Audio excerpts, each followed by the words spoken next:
Gina, are there any participants? Because I can't see anything at the moment. Yeah, you can start. 4 participants at the moment. Okay. So, hi everybody.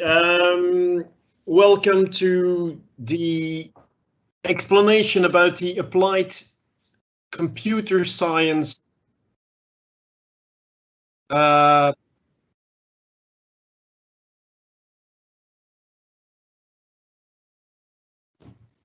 program. I got.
Gee, can you help me out? It seems I'm into trouble with echo. You can start. Okay. Yeah. Thank you. You haven't been hearing anything up until now? Just a few words. Okay. I'm very sorry for that. So let's start again. Third try, best try.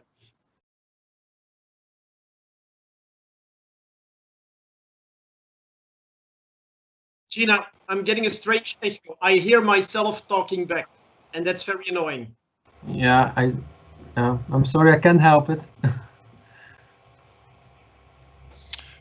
Could you have to reboot your laptop? Okay, I'm rebooting my laptop now, okay. just to make sure that because this is very, very annoying. I'm sorry, everybody.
Okay, all, I'm back. Kurt, Jean, can you hear me now? And hopefully all the other people as well? Yes, very good. Okay, let's hope I don't get an echo back now. That was really annoying. Okay, 4 times the charm. So we're going to talk about applied computer science cybersecurity at Howest University of Applied Sciences. My name is Kurt Schoenmakers. I'm lecturer in cybersecurity. Some word about the study. We got a lot of questions about what you need to know before you start this study. Actually, most secondary school diplomas, high school diplomas are okay as long as you got some math.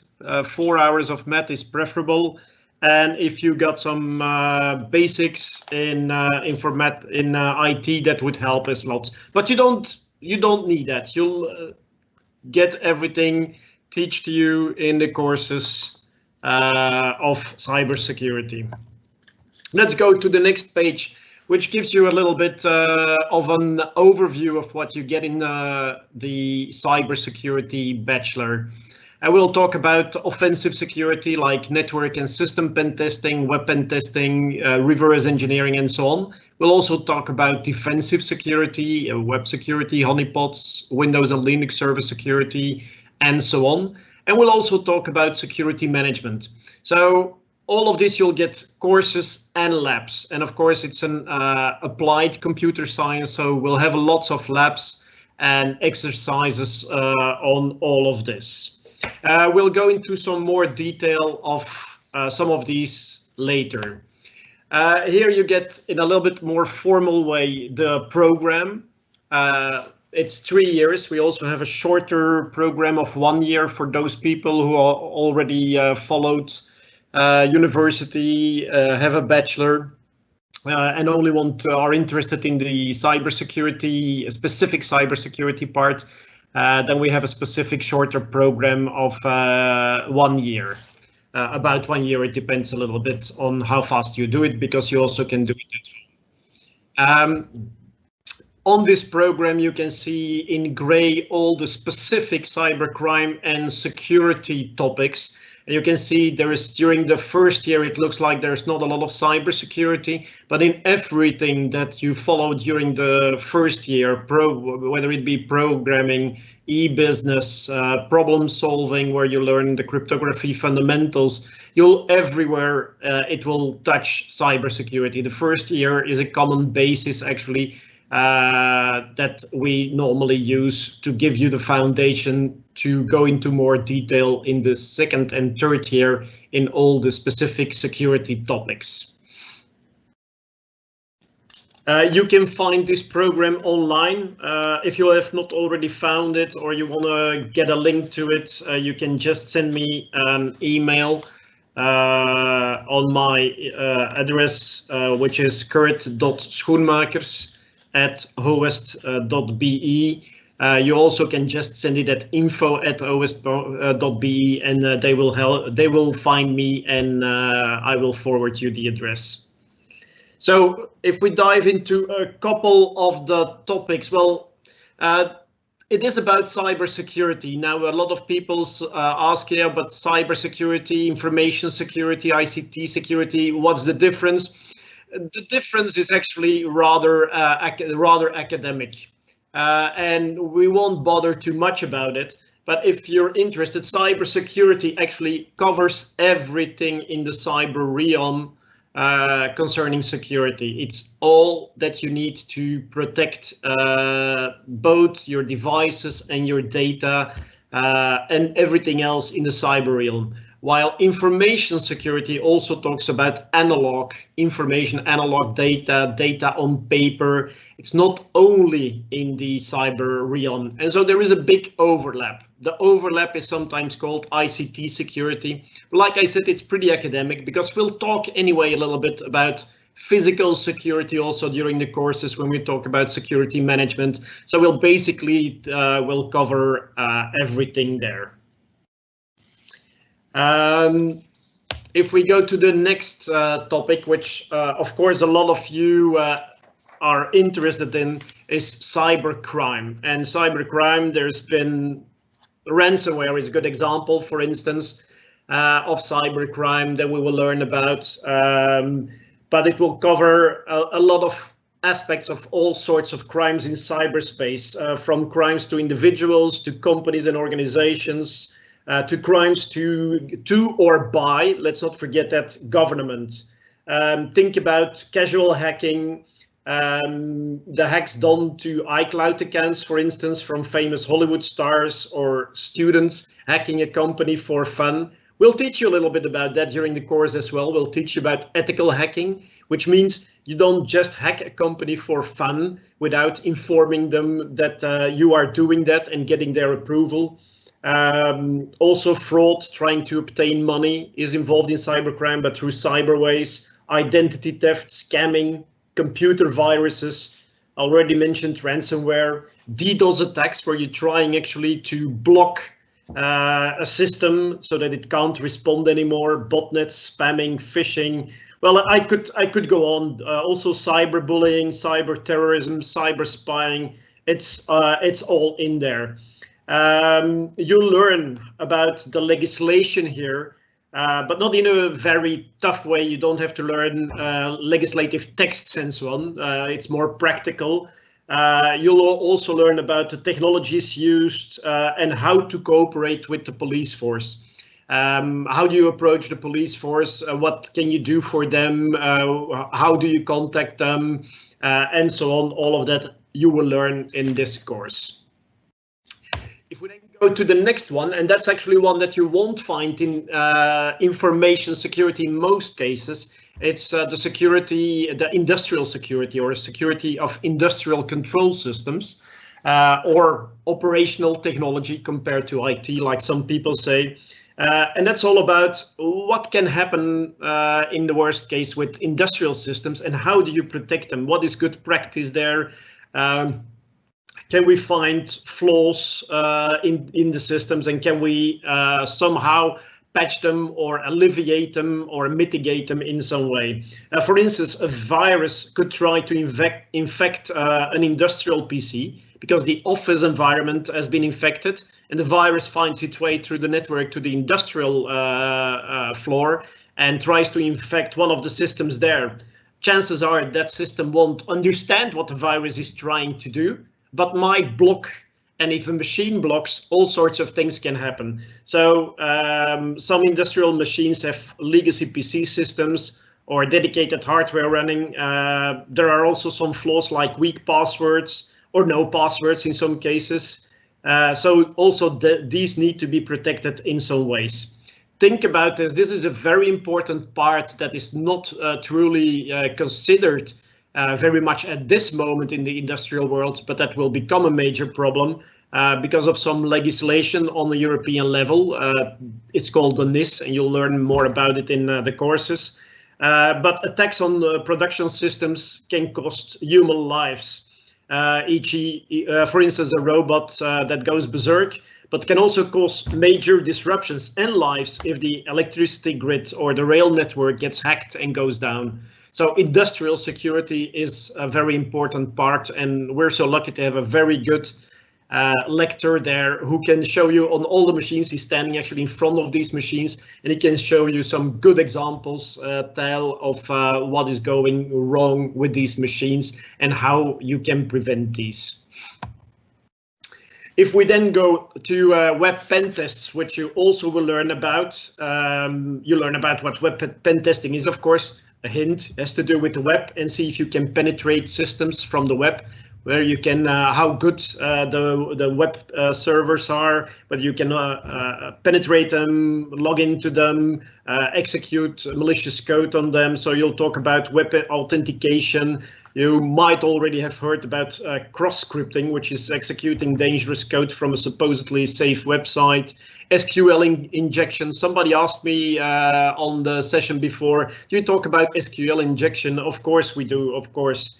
Injecting, but also injecting HTML, sessions and cookies, sensitive data exposure, and remote code execution. All of this is covered in web pen testing. I would say only with this course, you would already be wanted by employers and certainly consultant companies, because they're looking for people in this, and you'll learn so much more. So let's move on to the next one, which is the network and system pen testing, where you will test systems and networks for flaws to see if you can get into the system. That you can do in an automated way using tools we learn you about, or manually. Interesting case, if you have a small network at home, you can start testing at home on this from the inside or from the outside. We'll explain you about what it is, with or without knowledge, knowledge about the systems, with or without access, which can be user access or privileged access. So there are so many possibilities here, and this is something which is also very wanted by companies. System flaws that you might detect can be, to name some simple examples, default passwords, unpatched systems, known vulnerabilities that aren't patched yet, uneducated personnel. In later case, for instance, phishing might work. You might do some phishing tests, and so on and so on. Also with a lot of tests, be careful with these tests that you don't by accident unleash something on your own network. Just a joke there. We'll teach you how to prevent that, of course. An interesting one is malware analysis, so understanding how malware works. This will teach you to analyze samples, sometimes malicious ones, in a safe way. And here it's really very important that you do that for the malicious ones in a safe way. You have to find out what they do, how they work, and what you can use to identify them. Somebody asked me, okay, we've had a big case here with Picanol in Belgium, where Picanol was hacked, and would some of the courses help to find out what happened? Well, malware analysis is typically one of the things that you will use if you go on the spot and have to see what has happened. Malware analysis is one of the many tools and knowledges that you will use to find out, okay, what happened, what kind of malware came in, how did it came in, and so on. For clarity, this will focus mainly on Windows-based software, but let's be honest, most of the malware still is written on Windows-based software as well. You learn some about the rest as well, but this one is mainly focused on the Windows-based malware. It will also learn you about static analysis versus dynamic analysis. Very simply speaking, static analysis is that the virus is not active and you just see what it has done. Dynamic analysis is you let the virus run and you see what it does while it is running. Both have their benefits.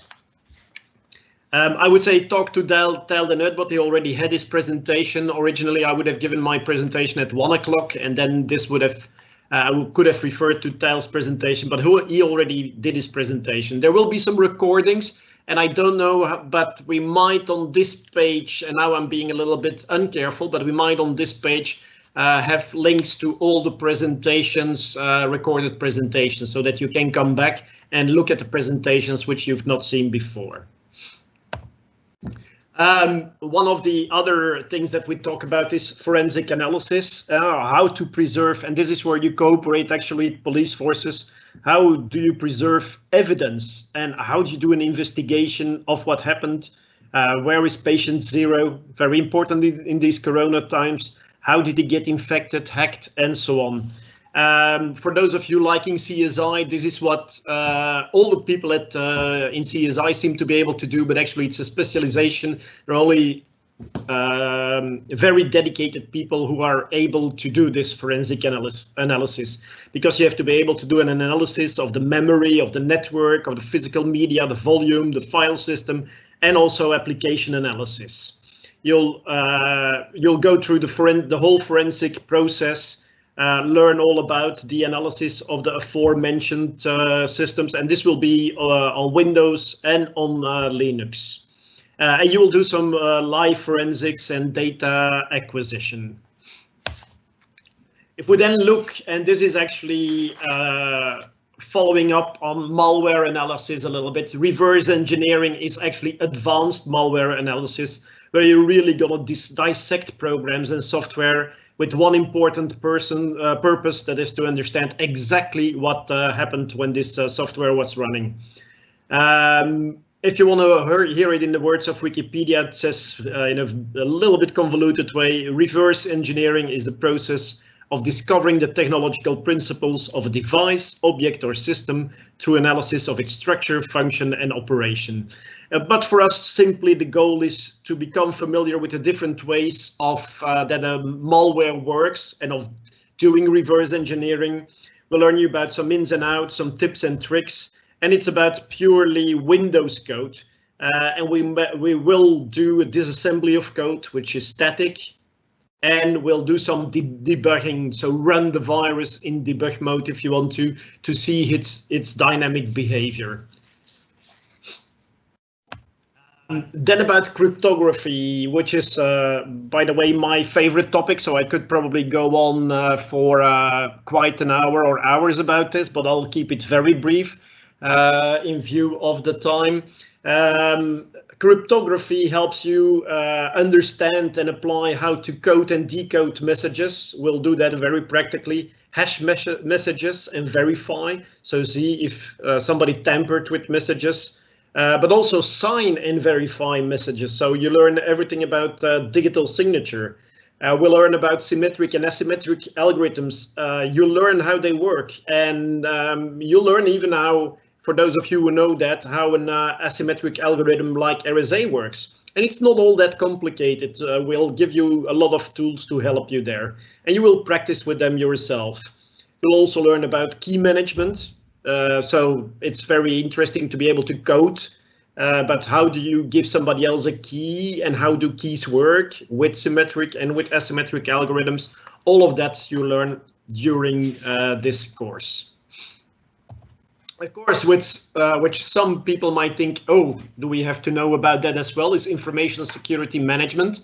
But if you want to go up in the, let's say, security function food chain, then information security management is very important. Here you learn about security best practices and standards, like the ISO 27001 and 2, the NIST cybersecurity framework, COBIT, and so on. You learn about risk assessment. What is risk assessment? Well, think about your environment, what could happen and what could you do, taking into account cost, probabilities, and potential impact. You learn about threat intelligence driven security as well, which is even a step further than thinking about risk assessment. I'll not go into more detail because it's pretty specialized. It's for the later years, but it's really a very interesting discourse because it will give you a good basis to put you in pole position for some functions.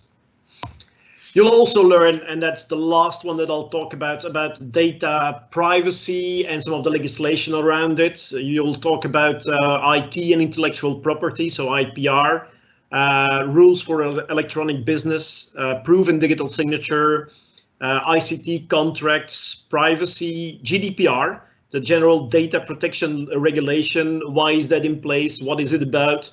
You learn about camera legislation and the legislation on cybercrime. So you'll see there's always some links also between the different courses, so that a course like this is never isolated. And you learn about some cases and how they are used in court. It's called casuistry, a very complicated word about extracting rules for legislation from actual cases. I've been talking a lot, so I also asked one of my colleagues to talk, but he could not be here, but he prepared a very nice movie. He presents himself, he presents the course also a little bit. So I thought I would start from here, where he's going to demo something very interesting. Stay with us. We'll be happy to answer them. I would like to finish this presentation.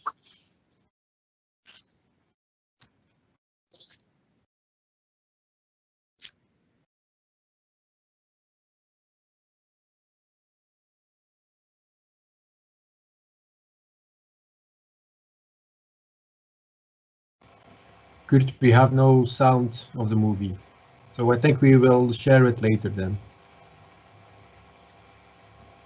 Sorry, Gene? We have no sound. Okay, how do you... Yeah. But you can hear me. Yes, yes. Yeah.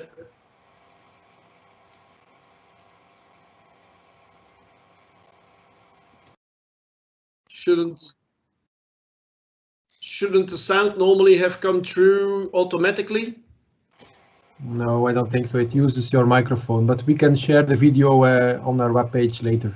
Okay, then we'll do that, and you'll have to explain, because I think that some people did give a video. It's probably possible to share the video in Teams as well with the sound, but probably you have to do some other stuff then. You'll have to explain to me then, Gene. But thank you at least for pointing that out. Actually, I was going to finish with this, and we're very near the half hour, so I was going to finish with these movies. Do look at them if they are put online, because one of them uses a Raspberry Pi. Some of you will know that. It's a very, very tiny computer, which actually in its latest version has one of its latest version has Wi-Fi. And Tal is using that to hack into some people's accounts using that Wi-Fi. So do look at it when you have the chance. Are there any questions?